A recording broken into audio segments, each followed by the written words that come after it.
अग्निर्मुखम् शशिरवीनयने दिशस्तु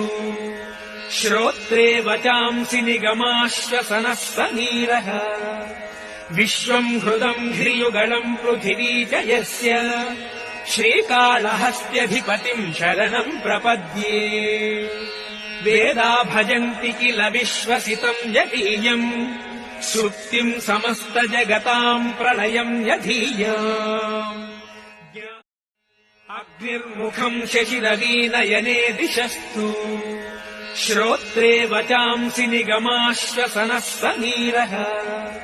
विश्वम् हृदम् ह्रियुगलम् पृथिवी च यस्य श्रीकालहस्त्यधिपतिम् शरणम् प्रपद्ये वेदा भजन्ति किल विश्वसितम् यदीयम् सुप्तिम् समस्तजगताम् प्रलयम् यधीयाम्।